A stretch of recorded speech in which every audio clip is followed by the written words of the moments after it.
interactional patterns involve identifying the early triggers of a problem and tracing the increased tension to the start of the problem. So in Tanisha's case, she describes her dude, as she refers to him, as being back again, as if he's another chore that she has to worry about. She does not describe him as someone she's happy with. She does not describe him as someone who's equal in the relationship or who really has an important place in the family dynamic. She describes being the primary caregiver of the home, including with her 2 children. Her partner is someone who doesn't like to work and would rather stay home playing video games all day. He doesn't help her in the house, and he doesn't help with the kids. She often has to even leave work to drive them from point A to point B, and she fears that she may get fired because she constantly has to leave, and her partner will not participate in this part of the family responsibilities. He comes in and out as he pleases. She explains only wanting him there for the kids. However, it seems like he's really not even there for them, and he portrays to be part of the problem in the family. So Tanisha also describes patterns of overworking, taking on the entire load of the home, and spreading herself thin between work, school, kids, and her own responsibilities as an adult, as a mom. She demonstrates that although she wants a better life for her kids, unfortunately, due to the patterns of the family, it seems like they are currently kind of falling back into the place that she remembers herself being in. They're getting in trouble at school, and she knows why. She does kind of hint that this is towards the family and the home. There's also a pattern of unequal distribution between her and her partner, and that affects the family dynamics and the children. You know, they witness him playing video games all day and not helping their mother while she works hard and tries to get them everything. It's possible they're also acting out because she doesn't have the appropriate balance to spend the time she wants with her children, which is a very common pattern amongst mothers, working mothers, anybody in families today. Tanisha and her partner are both distant from the kids, even though it's in different ways. Tanisha's working hard to provide them with what they need, while her partner is simply just not giving them attention or putting his attention towards the benefit of their well-being. Tanisha's main trigger seems to be the unequal power distribution between her partner and herself, and it seems like her friends try to help her, but they get fed up with her repetitive behavior of going back to this man. When they feel like he should be helping with these types of responsibilities, and he's not. They also feel like she can do better in a relationship. She understands their frustration because her patterns demonstrate asking for help and then turning around and returning back to a situation where she needed help from. Tanisha also demonstrates the understanding of these patterns. It's changing her behavior that seems to be the most difficult part of her situation, as it is with most people. The IP scope is a cognitive instrument that therapists use to assist in observing interpersonal patterns that organize behaviors within the individual, couple, and larger systems.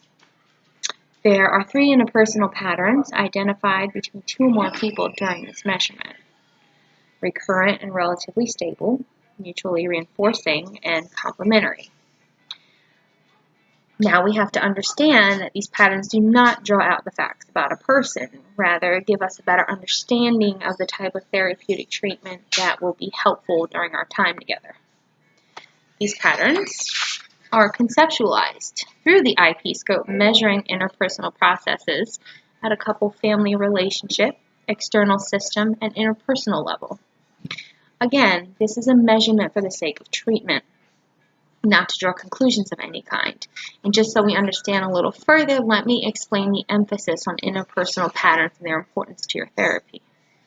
Tom focuses specifically on interpersonal patterns, which depict the type of behavior a person demonstrates and helps us to understand why, so that if the individual we would like to try and help, we can improve these areas of your life that you would like to see change.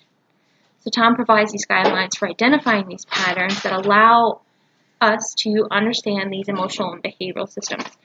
So during your treatment, I think it's important to recognize the pathologizing interpersonal pattern with power difference in relation to the triggers you face with your partner and how it affects your interpersonal self and your relationship with your friends and family.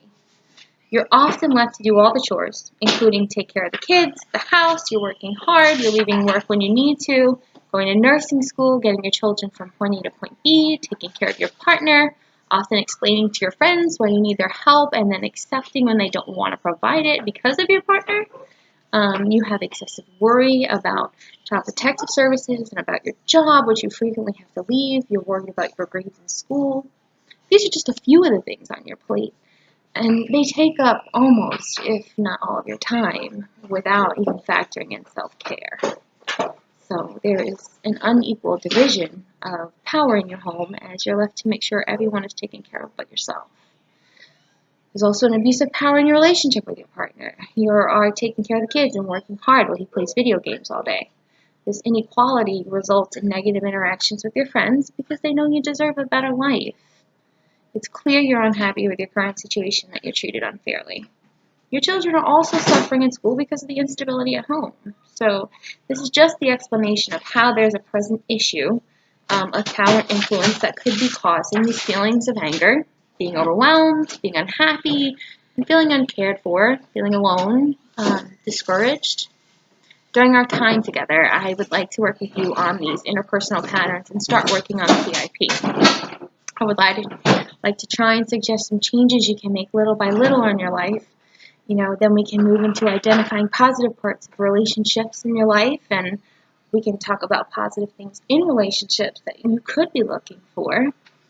This will help establish a healthy picture of what it looks like to be in a balanced relationship, what it looks like to have a balanced home, which is going to be very important in your life. We'll work through setbacks as they arise. Sometimes it's easy for us to revert back to our own ways when we're very used to a situation, even if we're uncomfortable with it. While transforming these interpersonal patterns, you would have all the freedom to express your questions, your concerns, discuss your emotions, how you're feeling, go over anything that's currently troubling you during our time together. You will have complete control over your own therapy. With my assistance to move it in the right direction towards a healthier lifestyle. I also want to discuss your sociocultural views, meaning your values, your beliefs, your societal views, and the importance it has on the way you view things in your life, so I can better understand where some of your perceptions are coming from. I think our time together can be very valuable and helpful, and I hope that you feel the same. Thank you.